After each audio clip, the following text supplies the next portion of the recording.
우리는 신앙생활 하면서 되게 중요한 주제에 대해서 이 시간에 다루려고 합니다. 바로 지시적인 음성과 허용적인 음성입니다. 하나님께서 우리 삶을 이끌어 주실 때는 먼저 이것을 행하라, 저것으로 가라 이렇게 하면서 지시적인 음성으로 이렇게 말씀하신다는 것입니다. 근데 이제 그런 것들에 우리가 순종하지 아니하면 또 때를 쓰거나 우리가 원하는 하나님의 인도하심을 이렇게 구할 때 하나님은 허용적인 음성을 주신다는 것입니다.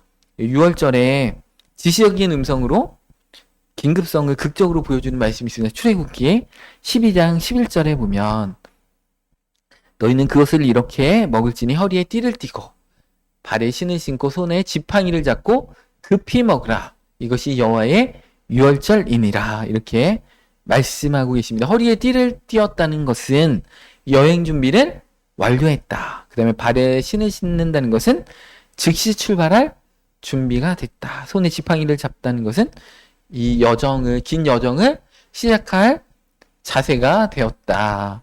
급히 먹으라. 지체하지 말라는 뜻입니다. 왜 이렇게 급했나요?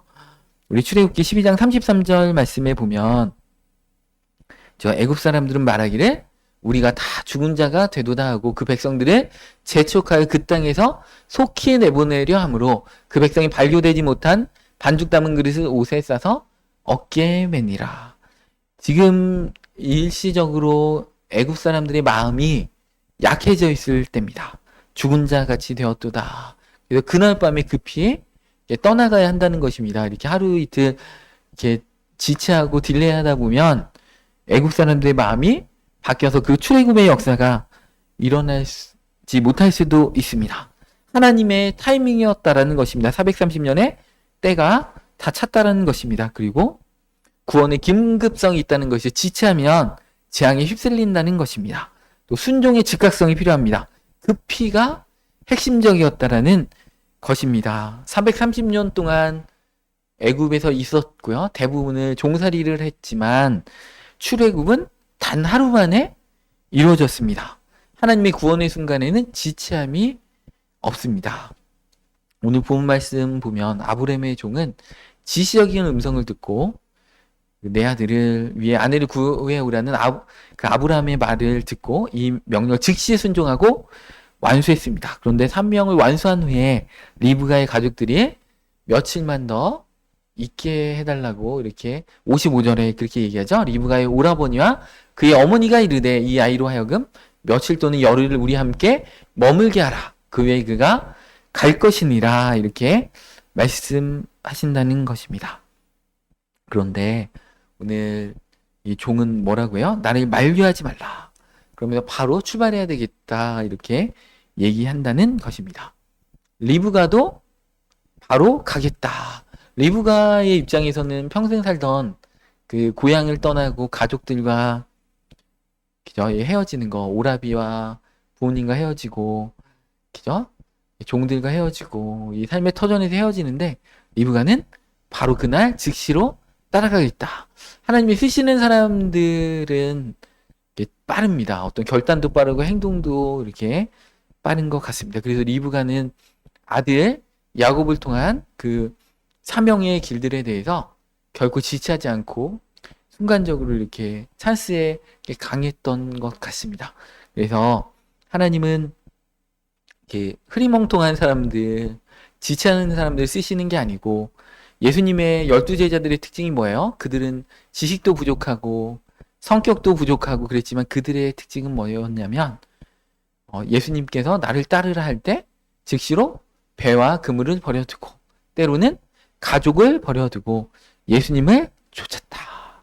그게 하나님의 쓰시는 사람들의 특징이라는 것입니다. 엘리사도 밭에서 농사를 짓다가 엘리야가 나를 쫓아와라 하니까 그죠? 엘리사가 바로 즉시로 쫓아갔다라는 것입니다.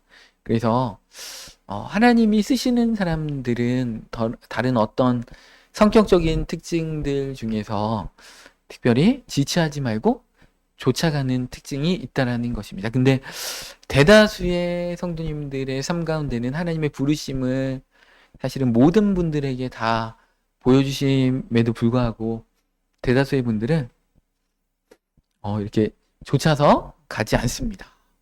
변명하거나 아니면 딜레이하거나, 그 딜레이가 그냥 하루 이틀이 아니고 1년, 10년, 20년 이렇게 딜레이합니다. 하나님이 부르신 그 부르심의 소명, 우리 말씀과 영성연합교 찬양 인도하시는 그 우리 집사님, 이게 영화 감독이시고 CF 감독이신데 영상 선교의 어떤 비전을 받으셨잖아요. 그래서 사람들이 이렇게 물어본다는 거예요. 불신자들도 물어보고. 그래서 왜 이런 어려운 일 하십니까? 믿는 분들도 왜 이런 어려운 길을 가십니까? 그러면 그분은 한 문장의 단어로 간단하게 대답하신다고 합니다. 하나님께서 시키셨기 때문에 그렇습니다.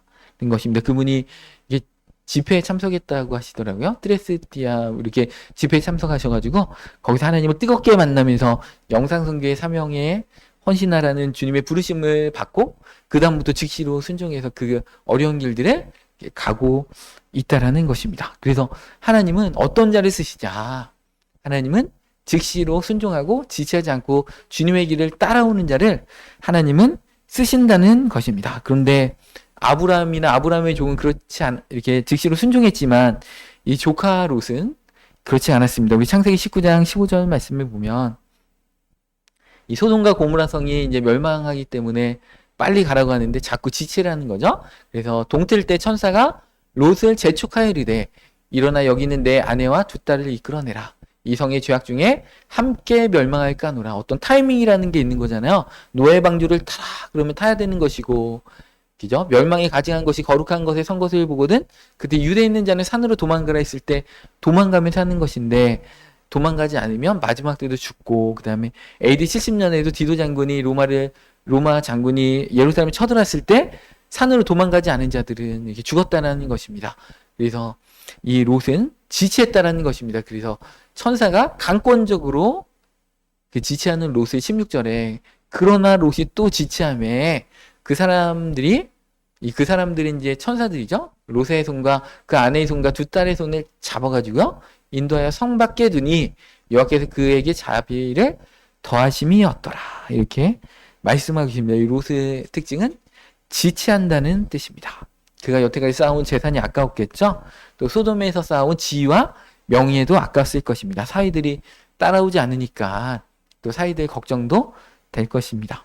하나님의 명령을 들었지만 인간적인 계산이 자꾸 앞서는 롯의 태도를 볼 수가 있습니다. 아브라함은 그렇지 않았잖아요. 그 아들 독자 이삭을 바치라니까 그 다음날에 아침 일찍 일어나서 하나님이 지시한 그 모리아 산으로 바로 떠나는 것을 볼 수 있습니다. 그러니까 하나님 앞에 결단하는 자 그리고 지체하는 자의 차이가 그렇다라는 것입니다. 17절 이제 창세기 19장 17절 말씀에 보면 그 사람들이 천사들이죠. 그들을 밖으로 이끌어낸 후에 이르되 도망하여 생명을 보존하라. 돌아보거나 들에 머물지 말고 산으로 도망하여 멸망을 면하라. 이렇게 지시적 음성을 주셨는데 산으로 도망하라는 것이죠. 뭐라고 지시적 음성을 주셨어요? 들에 머물지 않고 돌아보지 말고 산으로 도망하여 멸망을 면하라. 근데 롯이 또 뭐라고 합니까? 롯이 그들에게 이르되 내 주여 그리 마옵소서. 하나님이 분명히 지시적인 음성을 주셨는데 자꾸 거부하는 거죠. 허용적인 음성이 들리는 조건들을 자꾸 만들어 간다는 것입니다. 주의 종이 주께 은혜를 입었고 주께서 큰 인자를 내게 베푸사 내 생명을 구원하시오나 내가 도망하여 산에까지 갈 수 없나이다.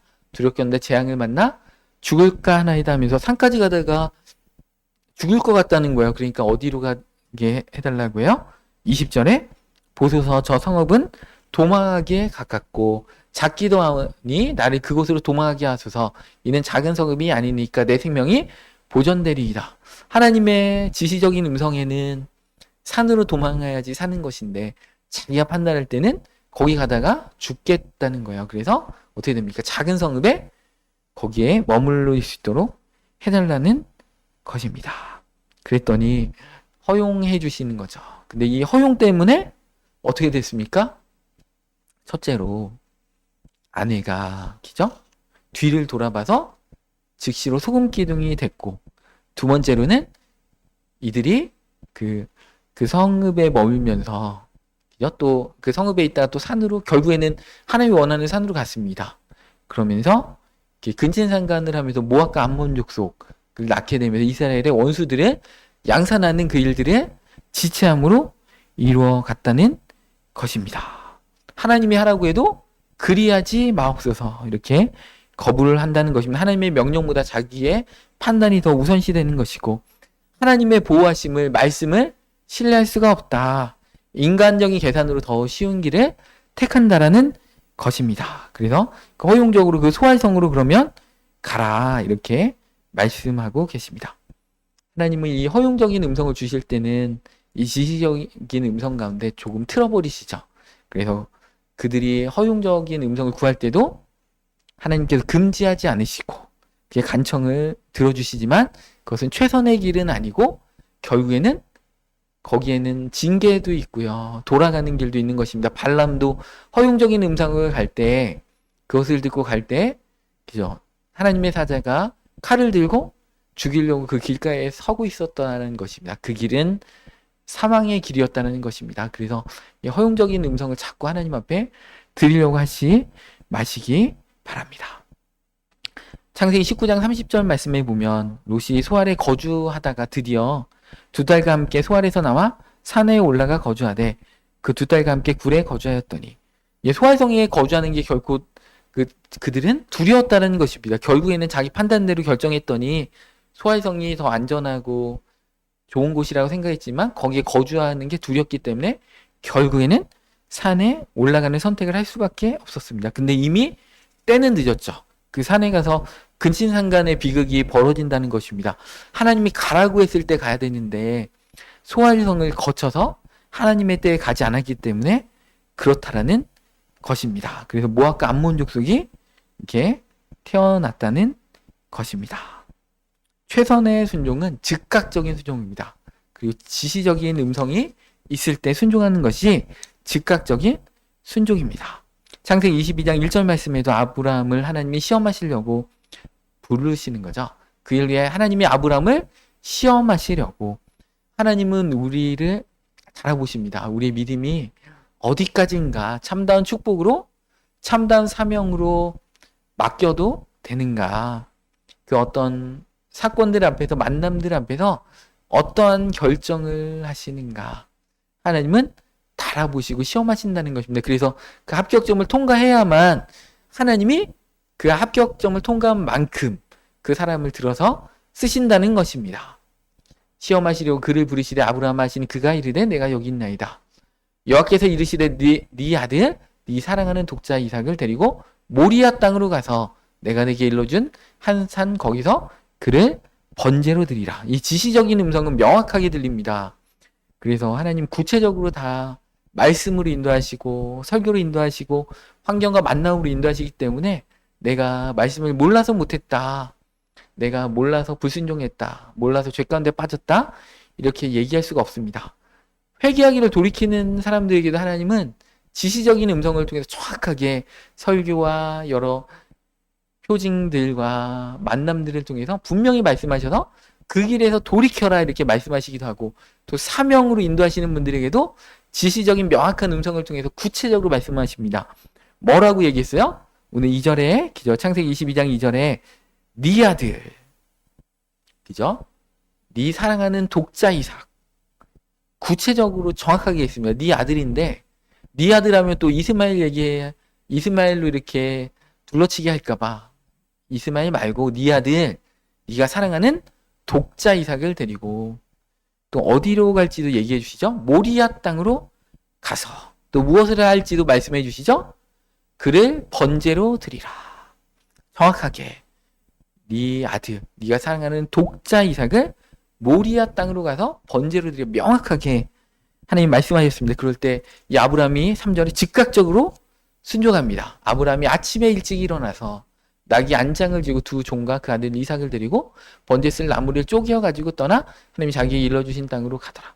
즉각적으로 순종하고 모든 준비를 철저히 맞춰서 행했다라는 것입니다. 지체하지도 않고 변명하지도 않고 협상하지도 않고 즉시 순종했다라는 것입니다. 롯과는 정말 다른 모습이죠. 롯은 계속해서 지체하고 반복적으로 지체하고 그러다가 뒤를 돌아보다가 안에는 소금기둥이 되고 또 지시적인 음성을 타협해가지고 허용적인 음성과 내 소활성이 머무는 이 태도하고는 확연하게 다른 그런 모습을 볼 수가 있습니다.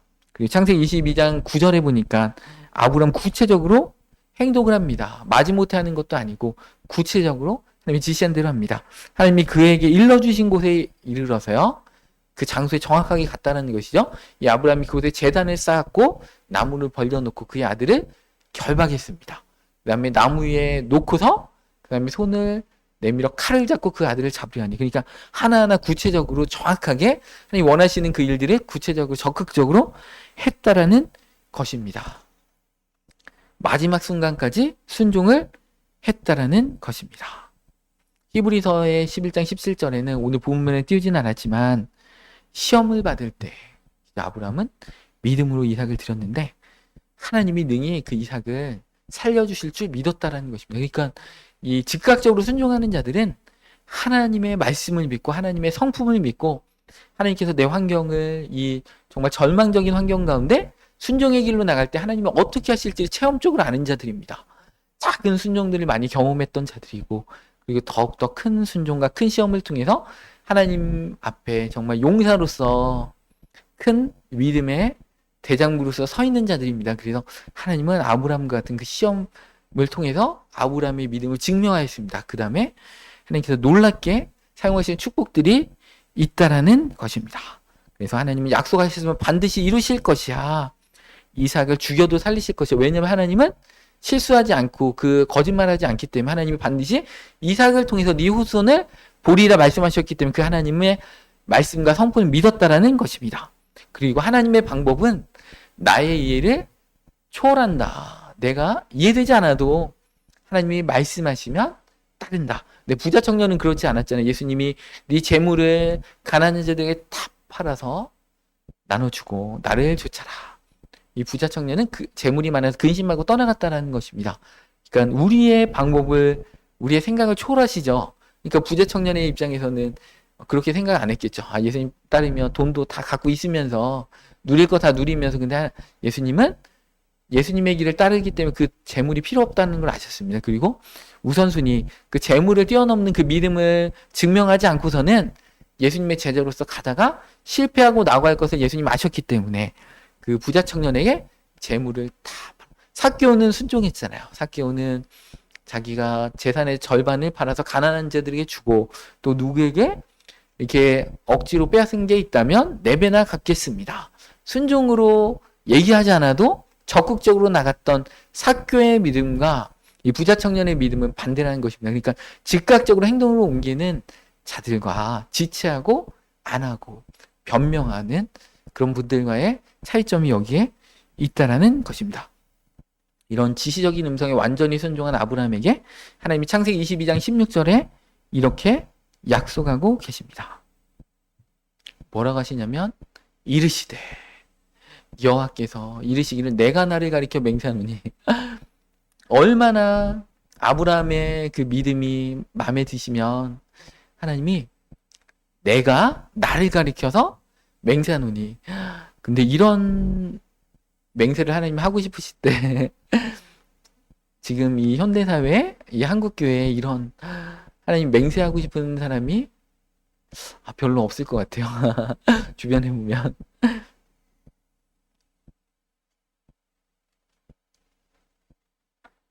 하나님 맹세하셔서 네가 이같이 행하여 내 아들 내 독자도 아끼지 아니하였은즉. 그죠?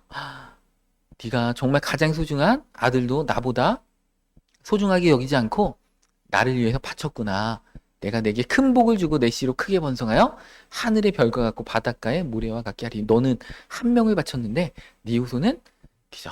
하늘의 별과 같고 바닷가의 모래와 같이 많게 할 거야. 그리고 네 씨가 그 대적의 성문을 차지할 것이다. 18절에 또 내 씨로 말미암아 천하 만민이 복을 받으리니 이는 내가 나의 말을 준행하였음이니라.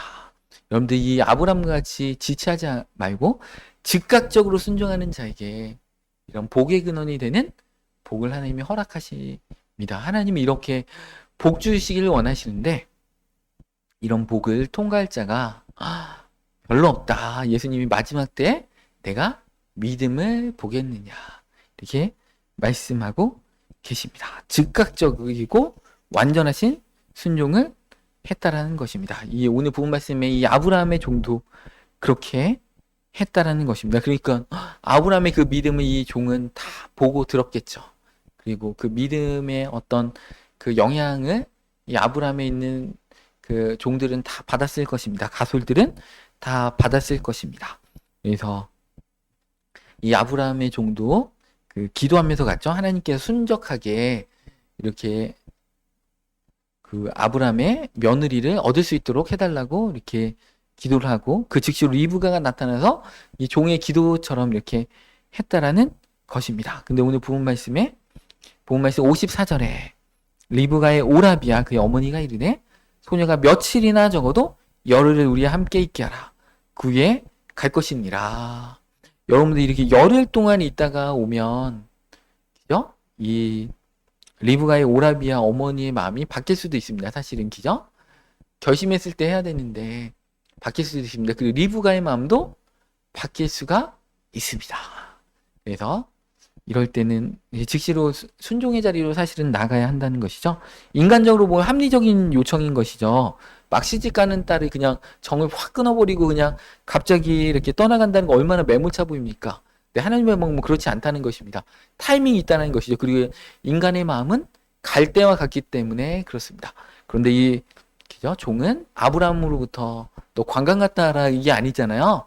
빨리 며느리 데리고 와라. 이 아브라함이 기다리고 있잖아요. 그럼 어떻게 됩니까? 하루라도 빨리 재촉해서 빨리 그 일들을 수행하는 것이 종의 사명이라는 것입니다. 이 사명의 주인이 하나님이시고 또 아브라함임을 이 종은 고백하는 것입니다.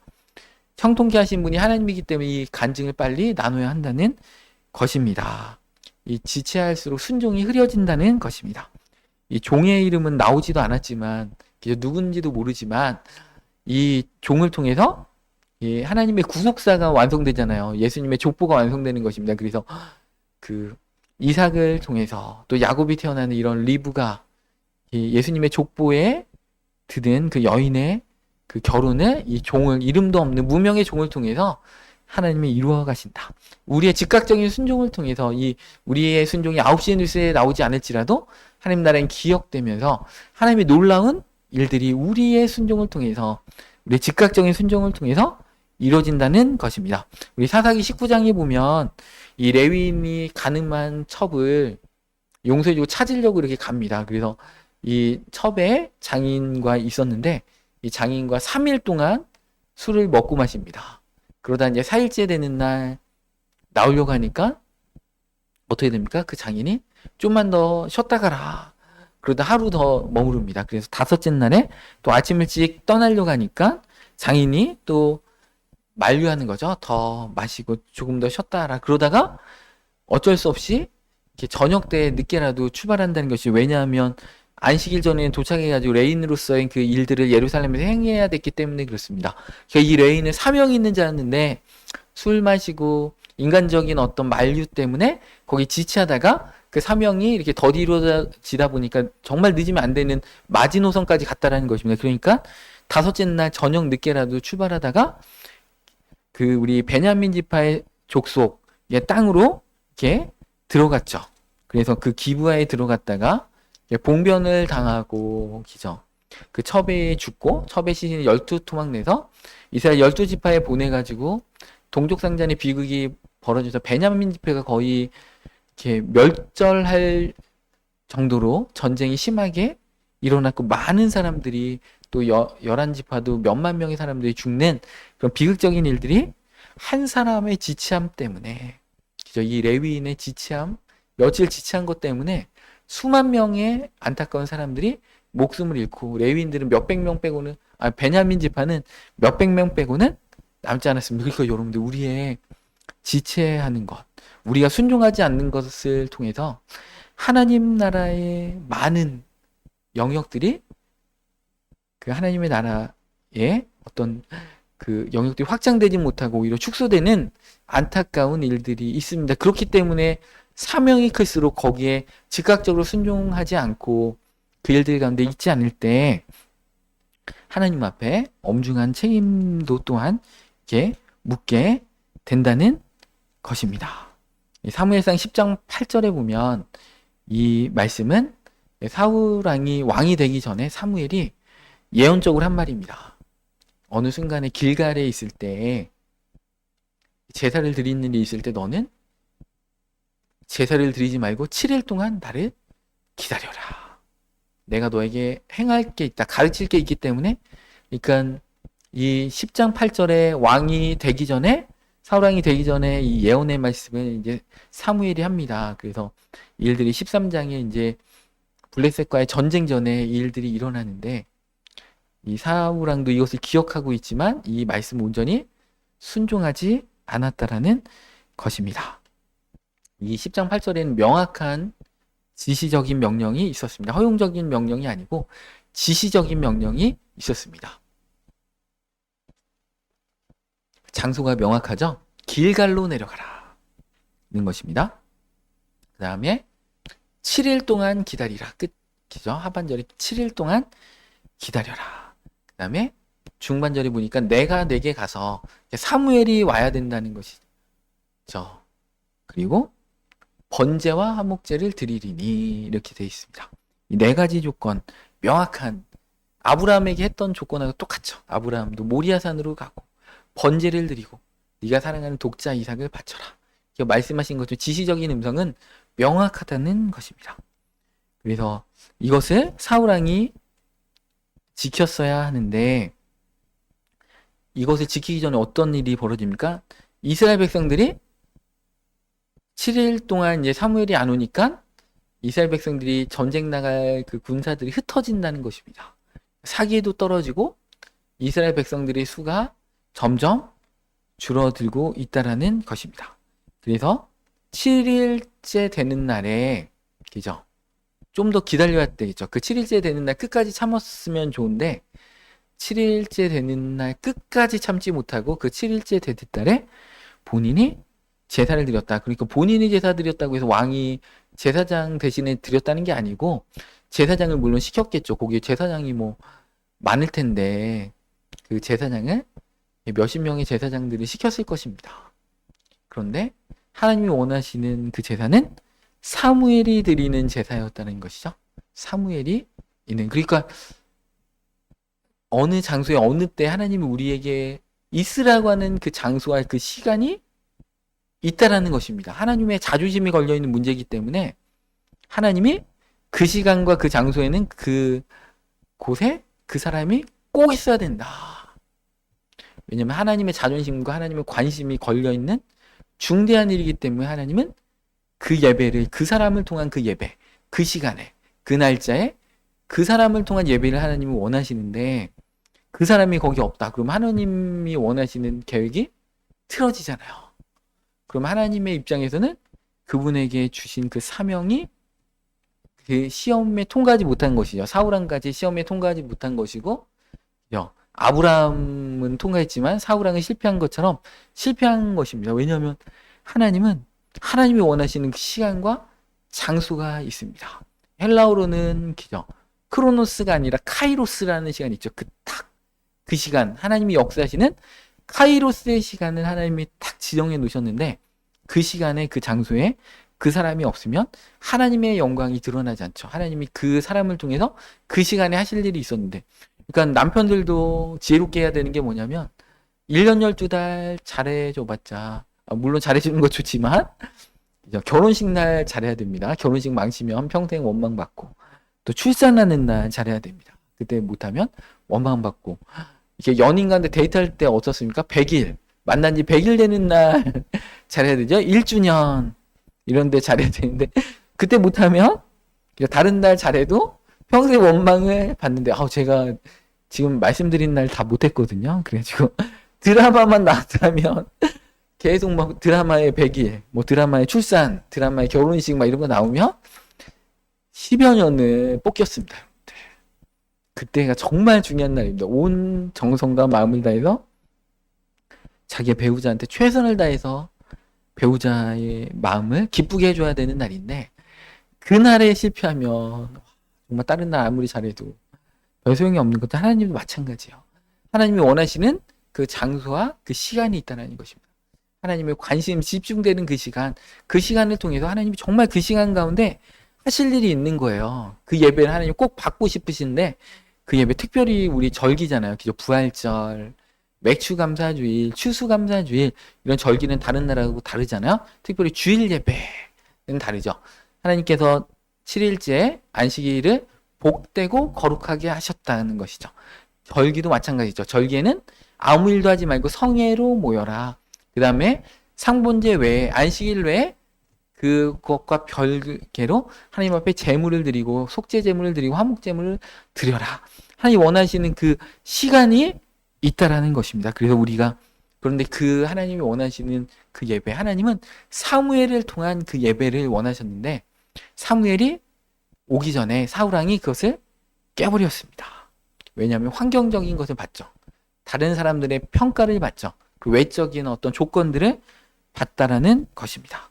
끝까지 실패할지라도 기다려야 한다는 것입니다. 근데 뭐냐면 이 사울왕이요, 번제를 드리자마자 사울왕이 그 즉시로 왔습니다.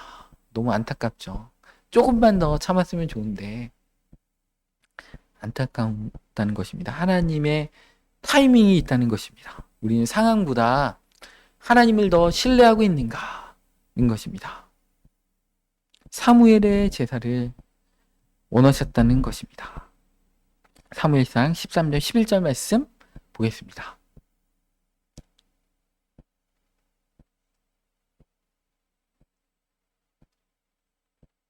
사무엘이 이르되 왕이 행한 것이 무엇이냐 하니 사울이 이르되 백성은 내게서 흩어지고 당신은 정한 날에 오지 아니하고 블레셋 사람은 밉갓에 모였음을 내가 보았으므로 정한 날에 끝까지 안 기다렸죠. 정한 날에 왔는데 이에 내가 이르기를 블레셋 사람들이 나를 치러 길가로 내려오겠거늘. 그러니까 뭔가 원수들이 공격할 것 같다라는 그 불안감에 있다라는 것입니다. 이렇게 하나님 말씀 지키다가 내가 죽겠다. 그런 공포와 두려움이 있었다라는 것입니다.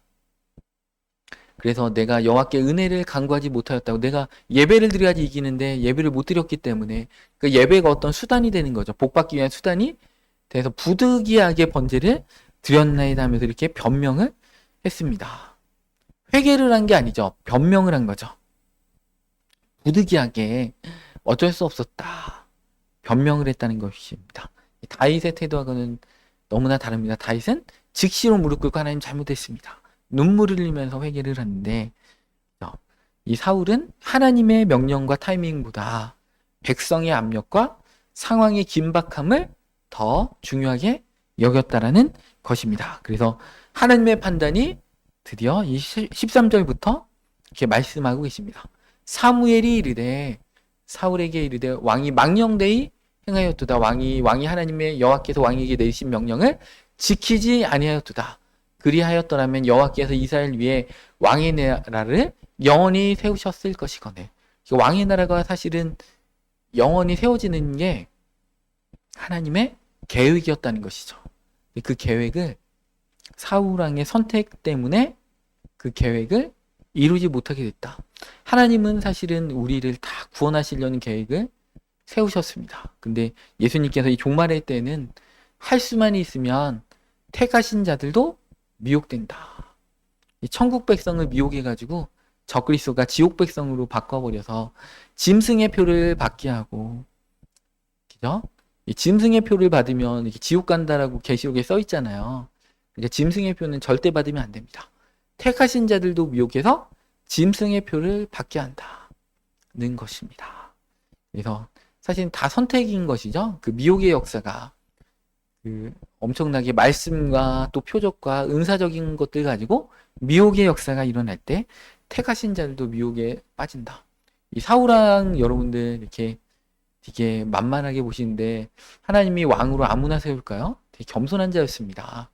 왕으로 처음 세울 때 자기 집안은 또 자기 지파는 베냐민 지파잖아요. 작은 지파이고 자기는 연약한 자라고 얼마나 겸손했던 자인지 모릅니다. 그런데 이자가 겸손했지만 훈련되고 하나님 앞에 시험을 통과되지 못하다 보니까 자꾸 무너지는 것이죠. 다음에는 또 그죠? 우리 아말렉과의 전쟁에서 아말렉을 다 진멸하라. 하나님의 관심은 아말렉을 진멸하는 것에 있었어요. 왜냐하면 하나님은요, 모세와 아말렉이 싸울 때부터 아말렉의 이름을 영영이 기억되지 못하게 하라 이게 선포하셨거든요. 하나님의 주된 관심은 아말렉을 진멸하는 거예요. 그런데 이 사울왕은 내가 하나님 앞에 값진 재물, 사실은 탐욕이죠. 변명하는 거죠. 재물을 하나님 앞에 드려서 하나님 앞에 제사하기 위해서 아말렉의 어떤 그 짐승들을 남겨놨습니다. 하나님은 아말렉을 다 진멸하라. 짐승까지도 살려놓지 마라. 모세 때부터 몇백 년 동안 아말렉을 진멸하는 게 하나님의 계획이었는데 하나님의 관심 있는 그 시간과 그 타이밍과 그 일에 대해서는 절대로 우리가 그 지시적인 음성에 대한 절대 허용적인 음성으로 가려고 해서는 절대 안 된다. 하나님의 몇백 년 동안의 관심이 거기에 집중되고 있는데 여리고성도 마찬가지죠. 여리고성을 무너뜨려라. 하나도 갖지 말라. 근데 아간이 그죠. 의복을 탐하고 그죠. 은과 금을 숨겨놔가지고 아이성의 전투에서 졌잖아요. 하나님이 이 여리고성 전쟁 몇백 년 동안 관심 있는 전쟁이겠죠. 그죠. 이 여리고성. 그죠? 이스라엘 백성이 430년 동안 종살이 하다가 또 40년 동안 광야 40년 있다가 드디어 첫 번째 전쟁 가운데 있는데 그 첫 번째 전쟁 가운데 이 아간이 그 불순종했잖아요. 그 다 하나님 앞에 바쳐라 그랬는데 몰래 빼돌려가지고 어떻게 됩니까? 돌을 맞아서 그 집안이 다 몰살해가지고 돌 맞아서 죽는 역사가 일어났다는 것입니다. 그러니까 여러분들 하나님이 특별히 사명의 자리로 헌신의 자리로 부를 때는 그 타이밍이라는 게 있다는 것입니다. 그래서 그것을 내 임의대로 해석해가지고 지체하면 절대 안 된다는 것입니다. 이 사울왕도 합리적인 이유가 있었잖아요. 백성들이 흩어진다. 사무엘이 늦게 오는 것 같다. 교통사고 당했나 보다. 블레셋이 곧 공격할 것 같다. 하나님의 은혜를 간구해야 된다. 예배를 드려야지. 그죠? 또 부득이하다. 이런 여러 어떻게 보면 사울왕 같이 훌륭하신 분도 정말 큰 사명 앞에서는 이렇게 무너졌다는 것입니다. 왕으로서의 자격은 없었다라는 것이죠. 차라리 왕이 안 되었으면 좋았을 것을 하는 생각이 드는 장면이라는 것입니다. 그래서 14절에 이렇게 말씀합니다. 다시 사무엘상 13장 14절 말씀입니다.